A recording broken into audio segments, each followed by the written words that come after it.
Respect, and some of them would probably need to be researched. So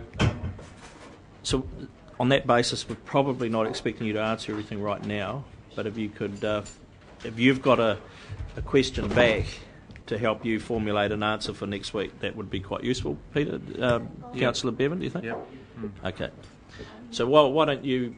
Well, would it be helpful to know what questions have already been put in to start? Okay, well, you go first. Well, I don't suppose Chief Executive have that list, do you?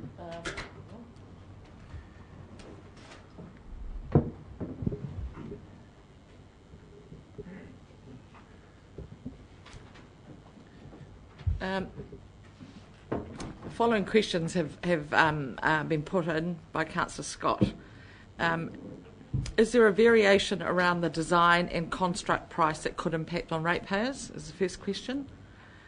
The second one is around alternative investments, although I'm not quite sure, or that it's a matter to be addressed rather than actually there was no specific question. And alternative sites for small community schemes, because there was several people brought up yesterday around a series of small dams.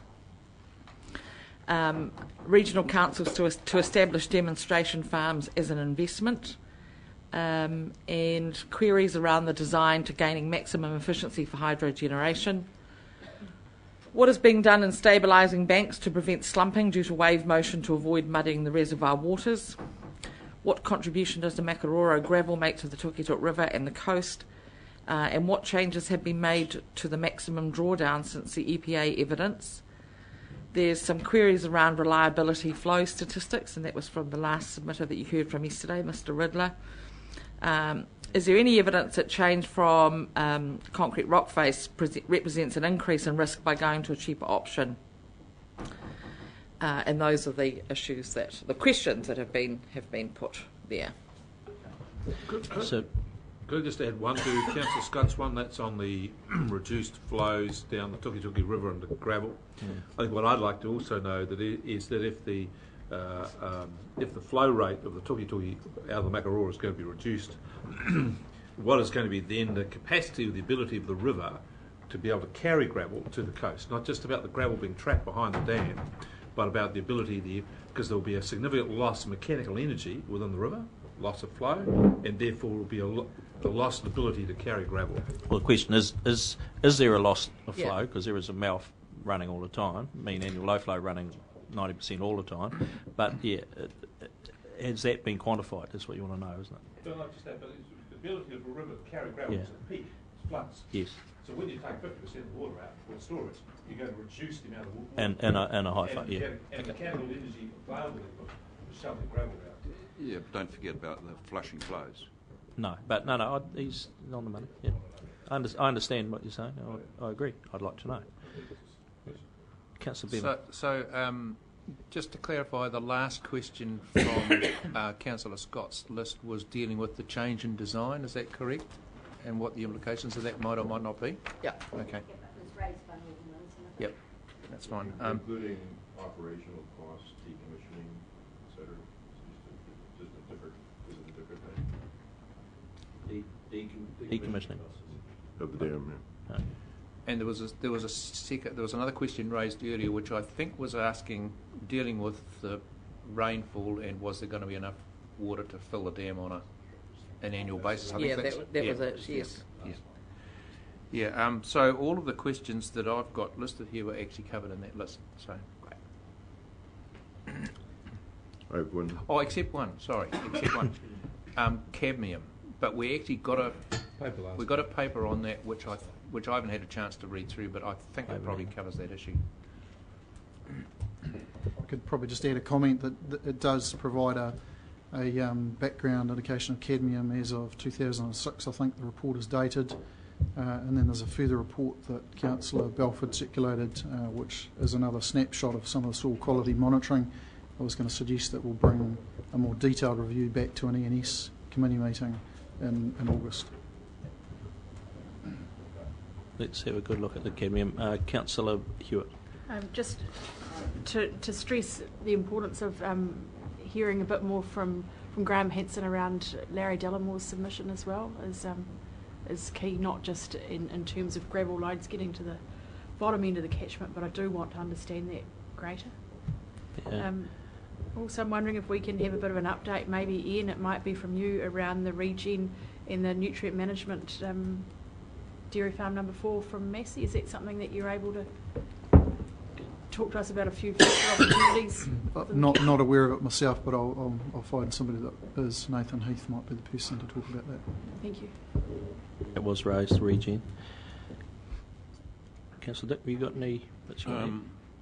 No, I've got a couple of questions relating to, in particular, one submission, but I'll simply talk to staff. So you're right, Councillor Graham. You've got no more that came out of today. No. Okay. Councillor Pipe. Councillor Scott has covered most of the points. Yeah, microphones for the camera. You're fine. Any more? I've got one. I'd like to have a complete update on the contracts that farmers are supplying. I haven't seen the contract, and the council has seen the contract. We're told now that it's subject to legal advice being gained for us as requested. This is being referred to HBRC for them to comment on, do what they do with it, and then come back to us. But one submitter made the point that he had a contract in front of him, was considering it. So I'd like to see a contract, and I'd like to see the legal report on it. And Councillor Belfin. There were a number of comments made about if we don't build the dam, how would we deliver, or could we deliver against minimum flow targets and so forth. In the business case, there is a 1 or 2 paragraph reference to a augmentation dam, a flow augmentation dam at a different cost, substantially different cost, but allegedly with the ability to provide for those flow enhancements. I'd like to understand is that a real, did somebody make that up? Is that a real proposition, and what's the backup for it? Thank you. You've covered any issues I may have had. No doubt I'll think of some more, as others probably will as they digest what's happened today. Councillor Pipe. Yeah, it's just come to mind with the Port of Napier talking about where we take Hawke's Bay Regional Council, where we take our profit from, and it talked about the Port of Napier being increased dividends if there was an increase in the amount of product going through there. I mean, do we need to have a wee bit more information about that? The balance for the profitability aspect? My understanding of that, I want to go and have a look at that PowerPoint again, actually, but and read the submission again. But the intention in my mind was, do you take your money out of your investment in the storage, and then you get potentially increased dividends. So there's a balance possibly in there. I'm not entirely sure what that looked like, but okay. I asked a question before. You may recall that I asked a question of HBRC the previous session, saying that have we got the right model? Previous models we looked at in the South Island were farmer owned and operated, and the farmers took their profit off their farm, not out of the irrigation scheme. And why didn't we do that here? And I was told by HBRC, including the chair of the port, that that's not a good model, because if you invest money in the irrigation scheme, you'll want a rate of return on the irrigation scheme, and then you'll want a rate of return also on your farm. What was being suggested by Port of Napier is the reverse of that here today, which is say you put your investment in and you could consider taking it only at one place, have no rate of return on the dam, but take your return as an increased product through the port. So I was really interested that the thing had turned around 180 degrees on me. Don't think it's quite as straightforward as that. No, there may be further info that HBRC could provide on that. Whether it makes a material difference, but I don't actually disagree with what Paul's saying. But on that point, I've not been able to find anything other than a 1 line, maybe 2 lines, being generous, reference in the Butcher report as to what the benefits to the port are. There's a general assumption that all this stuff is going to be produced, moved up to the port, processed, etc. There's conflicting submissions on that score, and these guys come in. I would have expected them to say, look at the analysis we've done of all of this increased tonnage that's going to come through the port, whoopee, and here's what it's going to be worth to us. We didn't see a single number in that presentation, and I'm not aware where there is any, as I say, anything further than a one-sentence projection that there'll be 40,000 or something containers over some period of time coming into the port. So, frankly, I just thought we got a lot of, hot air from that presentation. Well, Mr. Chairman, that's not fair. Can I just ask process? Yeah. Are we here to be critiquing any particular? No, we're not. We're here to ask staff to further information that we need to be able to. And that is some further information required. Absolutely. Any other points?